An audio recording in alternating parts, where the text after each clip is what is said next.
Yes, sir. Yes, sir.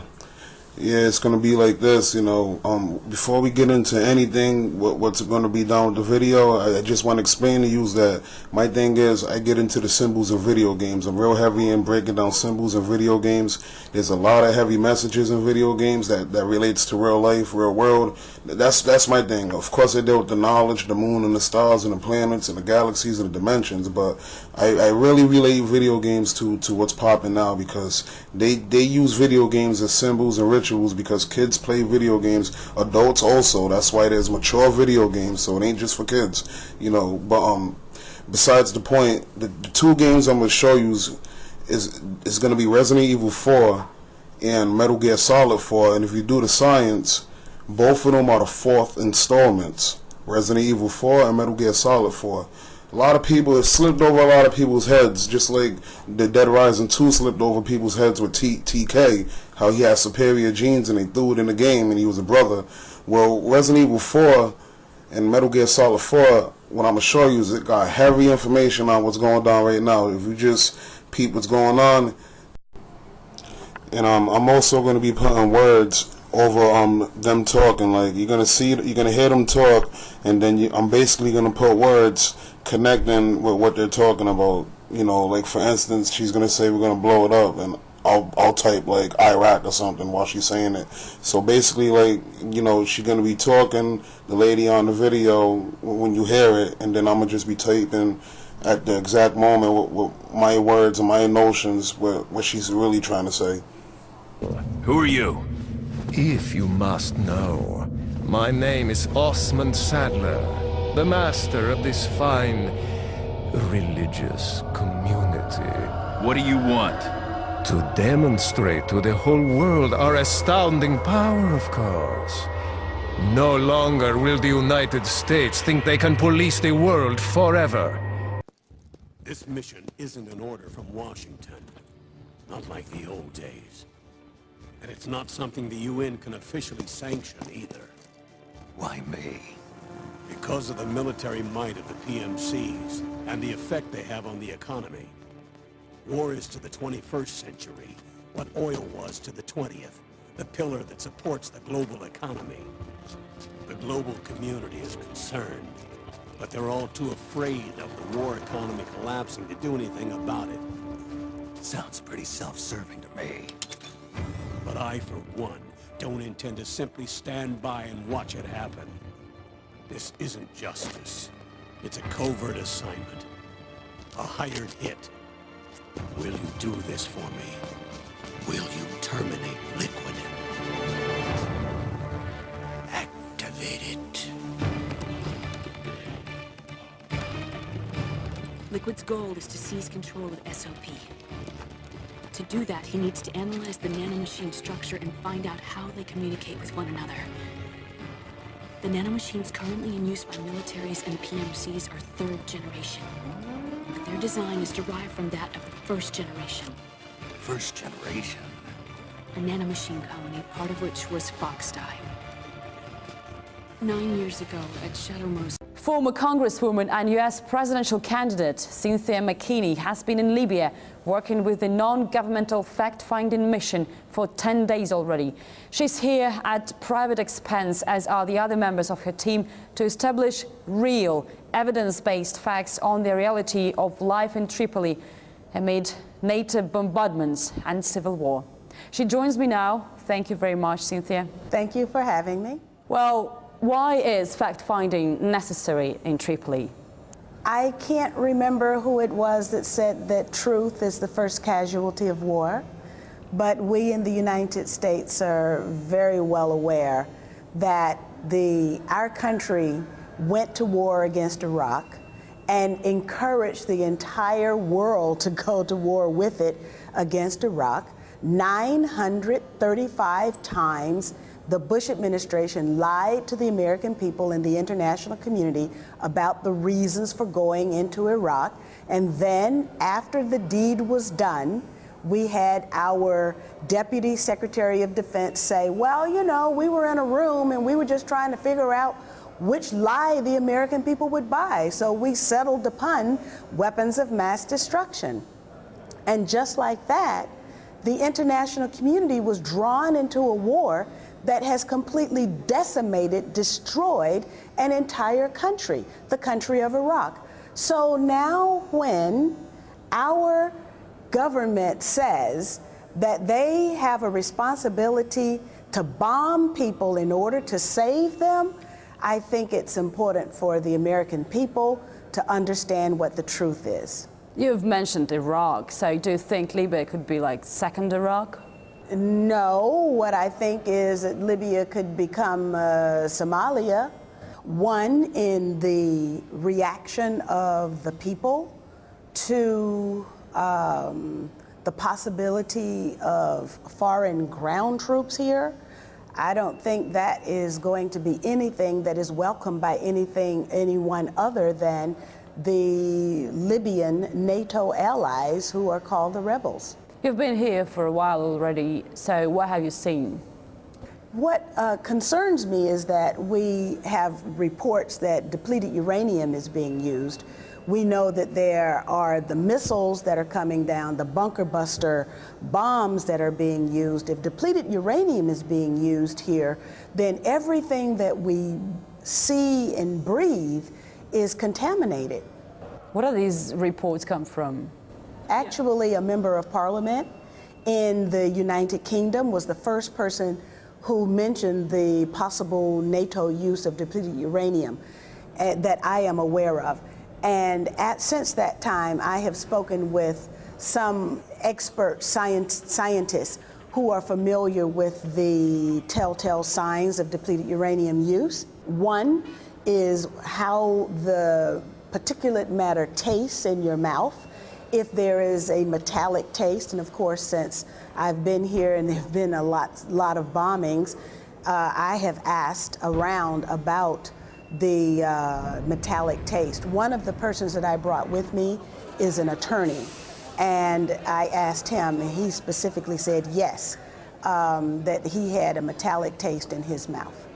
I have not spoken to Libyan scientists who have officially confirmed that, but of course, if we look at NATO and their choice of weaponry, we know that NATO has used depleted uranium where? In Eastern Europe. They've used it in Afghanistan. They're probably using it in Pakistan. And why would they not use it here? What will your conclusions be? My conclusions will be merely the truth as I see it. And of course, I just have spoken with the Dean of Political Science at the Al-Fatah University, also known as Nasser University, where 2 auditoriums were bombed. Now, why is NATO bombing universities? Why are they bombing compounds where people gather to express their joy and love and concern for their leader? I don't know why NATO is choosing these targets, but these are civilian targets. And when civilian targets are bombed, we have criminal activity. Are civilians dying in Tripoli? Yes, we've also been to Al-Qadra Hospital, and there we were able to speak with people and see their wounds. Now, I was able to see the wounds of the people, and they looked very similar to the wounds of those who experienced dime weapons. That's a dense, inert, metallic weapon that was used in Gaza. Now we've heard these massive bombardments from a distance, but what kind of effect are they having on the civilian population? This is another aspect of the NATO operation, and I'd like to stress this idea of collective punishment because, of course, we've heard of collective punishment in the context of Israel and its treatment of the Palestinians. But what we are seeing here is a kind of collective punishment as well, where NATO is preventing shipments of fuel and food and medicine to come in. There have been efforts to actually get medicine into the country that have been denied by NATO. Of course, it is impossible to go on any street and miss the huge queues of sometimes 3 and 4 deep of cars that go on for and on and on and on as they queue up to get gasoline from the service station. This is a NATO policy, and this is also a policy of collective punishment. This is targeting the civilian population. And whenever you target a civilian population, you're committing a crime. You've been able to speak to people, I guess. Yes, I've spoken to people, and the one question that they ask me over and over and over again is why? That is the question. Why? And so when I go back to the States, I'm going to try and ask that question, why? Why is this happening? Certainly, it is not for humanitarian reasons, because what is being caused by NATO is a humanitarian catastrophe. What could be the goal of this strategy, do you think? What we have to do, if we really want to understand the motivations of U.S. policy, we have to go back to what Ray McGovern, who is a former CIA analyst, had to say. And he described U.S. policy as being driven by O, I, and L. Now, what's O, I, and L? O for oil, I for Israel, L is for logistics. And so he described the logistics as those logistics that were needed by the neocons to carry out their policies on behalf of Israel. And if we look at the behavior of the NATO allies in Libya, the so-called rebels, what we see is they open up a central bank. So that means that, of course, the banking system that is independent here in Tripoli, in Benghazi, that banking system will be tied to the international banking system. They also have concluded agreements with Israel. Now, what are those agreements? One of those agreements is to provide a base for Israel in Libya. NATO's Secretary General Rasmussen told RT just a while ago they're only hitting targets of military value. Do you accept that? No, absolutely not. A university is not a military value. Certainly the murder of Muammar Gaddafi's son and grandbabies is not of military value. I went to that house. I saw the swing set, the foosball set. I took the journalists there, and there was nothing of military value there. It's just innocent people. Does that mean Rasmussen's military people are telling half-truths? I think there's nothing of the truth. What we're seeing here seems a bit personal now. Will they kill Gaddafi no matter what? I can only read what the NATO leaders have said, and they have said that the Colonel Gaddafi is a legitimate target. Well, this murder, and I don't think that there's anywhere that murder is permitted. This is targeted assassination. This is extrajudicial killing. This goes against international law, international humanitarian law, international human rights law, every aspect of the law. And so now has NATO become a murder machine, a targeted assassination machine? Does Gaddafi know that? How do you think? Well, I don't know what he knows. He probably knows far more than you and I. Any plan to meet him? Well, if that were to be made available to me, I would probably take advantage of that. And my last question, if Gaddafi leaves, and it looks like he will have to no matter what will he leave behind? Well, I think that's a question that is more appropriate for the people of Libya.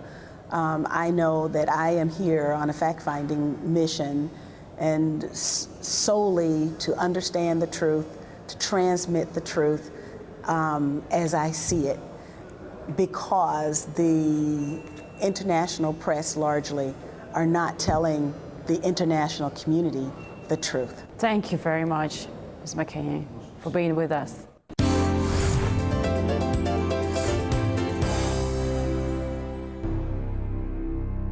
A year earlier, Gaddafi, as you can see in this photo, standing next to the Nigerian president, Umaru Yar'Adua, stated, "It is the interest of Europe, America, China, and Japan that there